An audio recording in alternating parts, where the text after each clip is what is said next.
Hey everybody, welcome back to the channel. We're going to check out these custom Airwolf figures, but first, let's talk about some other customs. I have been showing off some pictures of my Magnum PI.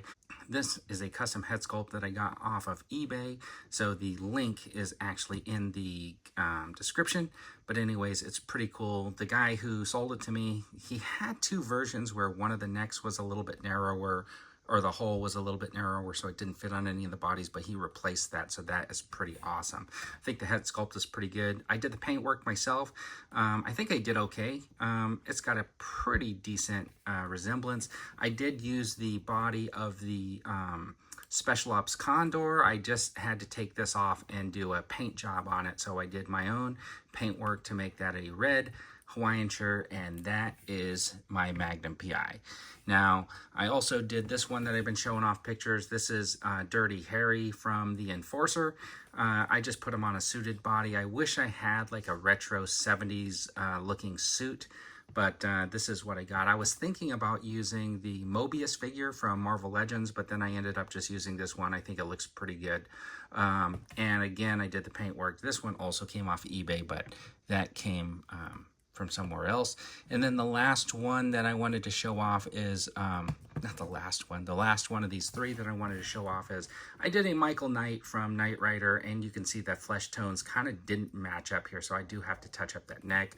I was going to use the Hood, I think is the Marvel Legends figure, but I ended up using the Stan Lee one because I had this one handy. I think it looks pretty decent.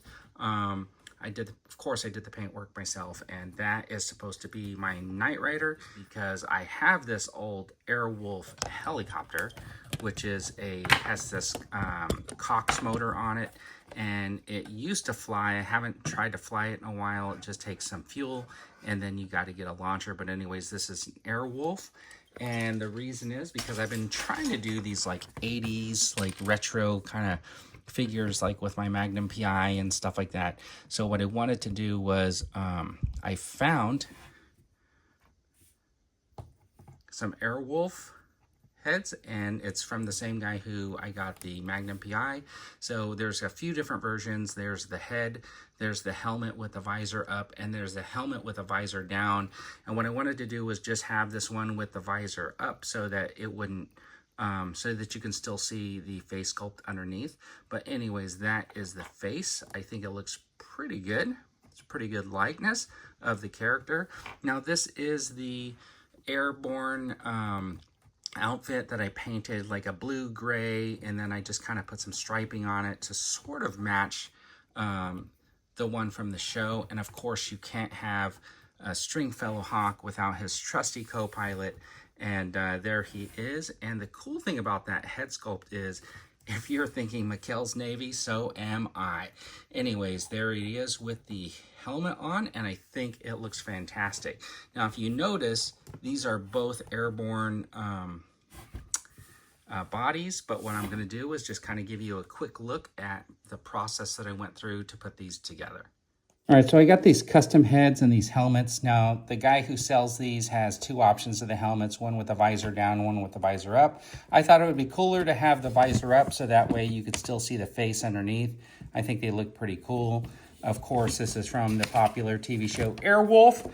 So I thought, what a better body to use for that, because I'm looking for some sort of a flight suit than Airborne here, because he's readily available.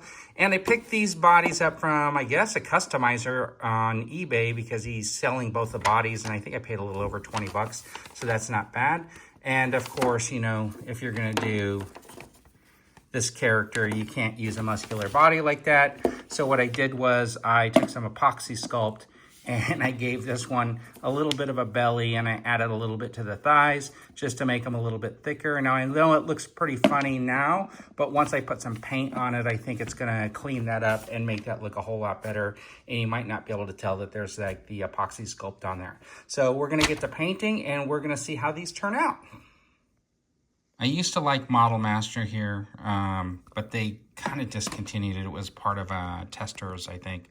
So they started making this model color Vallejo, and basically I used gray, white, blue. I mixed them in here to get like a blue-gray, and I did a first coat on these figures. And you can see here's the one that's just normal, and here's the one where I added like the belly and stuff. And you can see a little bit of a division right here, but I think I'm gonna like maybe touch that up when this paint dries. That's the process.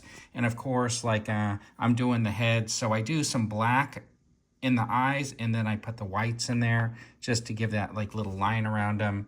But we'll see how that turns out in the end. Thanks. Okay, so I did put some paint on here. I did a gray blue paint, and then I tried to do this, but I kind of messed up on that one. And you know, the original flight suits were just flight suits that zipped all the way up.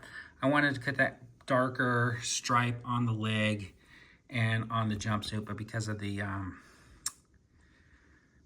cut of the uniform for Airborne, turns out that that's how I'm gonna have it. But anyways, it's pretty cool because it's gonna come with like the helmet, which is nice. And then of course, these are the head sculpts that I painted. I think I did okay on those. So let's see what those look like once these are all dried up. All right, so anyways, here are the lineup. You got Michael Knight, you got Stringfellow Hawk, Dom, Magnum, and Dirty Harry there. And the highlights of this one, of course, are the Airwolf figures, which I think are really cool, that come with these like really cool visors. And can you imagine like a 1/12 scale? Can you imagine a 1/12 scale Airwolf to sit these guys in? All right, so there you have it. Those are the 1/12 scale Airwolf figures that are going to be part of my collection. And thanks for tuning in. I really appreciate it. And as always, everybody, have a fantastic day.